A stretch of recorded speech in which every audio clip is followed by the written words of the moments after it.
Y reiteramos, mucho está pasando en el mundo en relación con la propagación del coronavirus, los anuncios de autoridades, de empresas, hay muchísimos titulares, vamos a destacar apenas algunos de ellos. Por ejemplo, el presidente Trump dice que no apoya las medidas de alivio que están proponiendo los legisladores demócratas y ahí ya tenemos un principal problema. Además, el Banco Central Europeo anuncia este jueves más temprano que deja las tasas de interés sin cambios. Christine Lagarde, la presidenta del BCE, ha criticado la complacencia de los gobiernos de la eurozona. Líderes europeos también criticaron las restricciones de viaje que anunció el presidente Trump. 24 países europeos a Estados Unidos. Se activa la medianoche del viernes. Por cierto, restricciones que no incluye a ciudadanos de Estados Unidos ni tampoco incluye carga. En España, el gobierno anuncia recursos y medidas para atender la emergencia y apoyar a compañías. Las empresas de cruceros también han dado titulares. Las empresas Princess y Viking anunciaron la suspensión de operaciones. Se están suspendiendo más eventos deportivos. La lista está creciendo. La temporada de la NBA por un caso de coronavirus, pero también, por ejemplo, el Tour de tenis de la ATP por 6 semanas, la Liga MLS de Estados Unidos de fútbol por 30 días, como ejemplos. En Estados Unidos, en estado de emergencia, ya se encuentran más ciudades y más estados con restricciones a lo que son reuniones y aglomeraciones de más de 250 personas. Washington, Oregón, California son algunos de ellos. Más de 1 millón de niños y jóvenes están sin clases por al menos 2 semanas y ojo que no hay fecha para su regreso. 61 colegios y universidades en 20 estados de Estados Unidos ya cancelaron sesiones presenciales. Sin medidas más claras de alivio, pues sí, y con este tipo de noticias se han estado hundiendo los precios accionarios en todo el mundo. Europa vivió su peor sesión en la historia. En nuestra región también se han suspendido las transacciones bursátiles en más de una plaza. En México, en Brasil 2 veces. En nuestra región incluso las divisas vuelven a tocar mínimos históricos frente al dólar. Esto describe este complejo jueves 12 de marzo. José Luis de Haro está en la Bolsa de Valores de Nueva York. ¿Por dónde empezamos? Yo quería hablar contigo hoy del mercado en baja, pero también es importantísimo hablar del golpe que estamos viendo. Sufren las aerolíneas, los hoteles, el turismo es grave e incluso Norwegian Air es, digamos que, el ejemplo más claro con el anuncio que ha hecho hoy de lo que le puede pasar a otras empresas.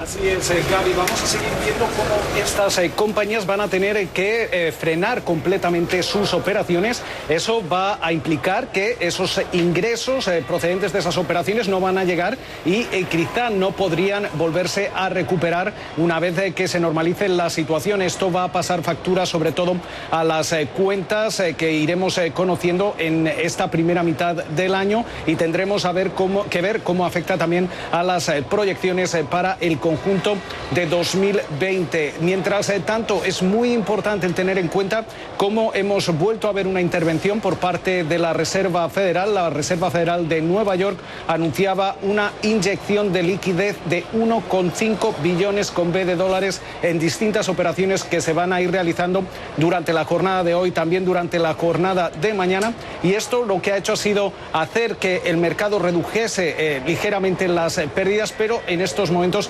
seguimos viendo caídas importantes en los principales indicadores y aquí es clave uno de los mensajes que nos trasladan los operadores en el piso de la Bolsa de Nueva York y es que la política monetaria no va a frenar el virus. Lo necesario es seguir haciendo test, es seguir teniendo una perspectiva de hasta dónde pueden llegar los contagios para que las compañías realmente puedan incluir estas proyecciones en sus operaciones y también tener un cálculo más aproximado de cuánto dinero podrían llegar a perder debido a esta pandemia que sigue azuzando aquí en los mercados financieros. Gaby. Y cuanto a los políticos, está siguiendo algunas de las directrices que se han sugerido, entre ellas priorizar todo el asunto médico para hablar de una posible contención o de plazos y fechas con mayor claridad y no solamente hablar de lo que tenemos ya en el retrovisor, que es una historia importante de expansión económica para el país.